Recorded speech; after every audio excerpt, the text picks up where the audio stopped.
Olá, eu sou Carlos Cabral e esse é o Cyber Morning Call, edição de 28 de abril de 2022. A gente começa o episódio de hoje falando sobre um relatório publicado pela Microsoft ontem que trata das atividades de guerra híbrida que estão acontecendo na Ucrânia. Antes de entrarmos no conteúdo do documento, vale a pena conceituar o que seria a guerra híbrida. Esse é um conceito da estratégia militar que consiste em mesclar elementos da guerra convencional ou guerra cinética com os da guerra de informação, guerra política e guerra cibernética. Dessa forma, um bombardeio contra um prédio civil, porém estratégico para uma das partes do conflito, pode ser combinado com a disseminação de notícias falsas de que naquele prédio funcionava uma fábrica clandestina de armas químicas. E ao mesmo tempo seria possível lançar um ataque de DDoS que atrapalhasse a comunicação da imprensa, enquanto essa tenta apurar se a narrativa da fábrica de armas químicas é verdadeira ou não. Essa multiplicidade de elementos de naturezas diferentes, como parte da mesma operação militar, que a torna híbrida. No caso do conflito na Ucrânia, a Microsoft observou 6 estados-nação ligados aos interesses da Rússia, lançando mais de 237 operações cibernéticas contra a Ucrânia, incluindo ataques com malwares destrutivos que estão ameaçando o bem-estar de civis. Em muitos casos, as ameaças destrutivas são acompanhadas de atividades de espionagem e inteligência. Além de degradarem o sistema de instituições na Ucrânia, os ataques possuem o objetivo de abalar a confiança na liderança do país, perturbando o acesso das pessoas a informações confiáveis e a serviços críticos para a vida. E o timing dos ataques de 6 desses APTs e de operações de espionagem tem sido correlacionado ao de operações cinéticas. Trata-se de um extenso e detalhado relatório com as timelines e as ameaças envolvidas nas operações, cuja leitura é super recomendável. E pesquisadores da I7 publicaram um documento ontem que praticamente destrincha as operações do grupo de espionagem originalmente catalogado como TA-410. O TA-410 foi originalmente documentado pela Proofpoint em 2019, que naquela ocasião identificou que o grupo estava atacando empresas nos Estados Unidos e cujas macros usadas à época já haviam sido observadas em ataques contra entidades no Japão.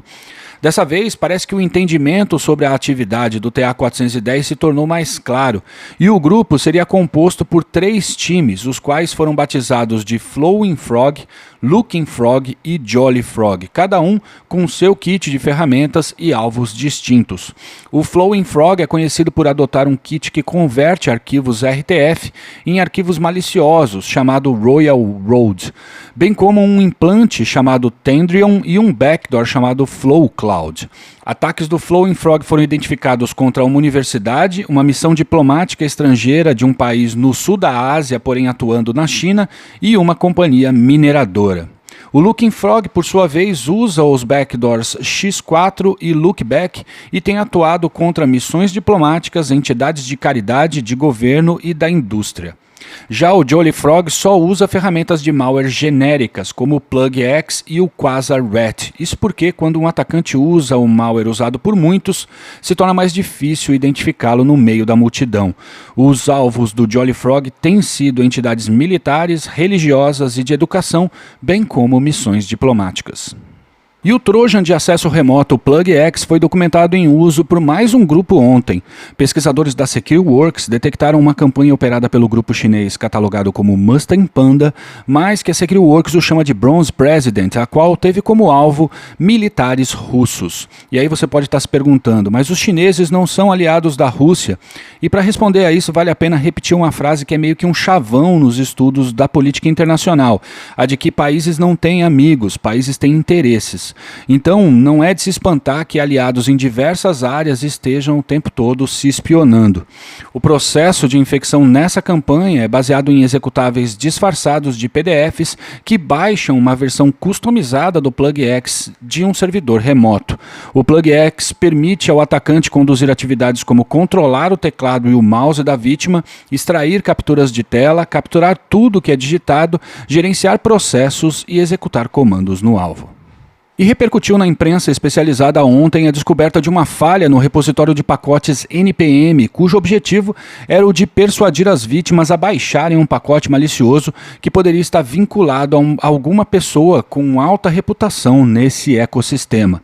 A lógica por trás do ataque seria a de criar um pacote malicioso e definir uma conta com alta reputação no NPM como co-criadora desse código, pois até pouco tempo atrás a NPM não notificava seus membros quando outras pessoas os definiam como co-criadores de pacotes. O problema agora está corrigido. Por fim, o time da Bitdefender publicou um alerta ontem sobre uma grande campanha dos operadores do Redline Stealer afetando alvos em mais de 150 países, incluindo o Brasil. Nesse ataque, os operadores da ameaça têm usado o Rig Exploit Kit para explorar uma vulnerabilidade antiga no Internet Explorer. O Rig é um exploit kit clássico, o qual está preparado para explorar vulnerabilidades em navegadores web no momento em que a vítima acessa um determinado site malicioso.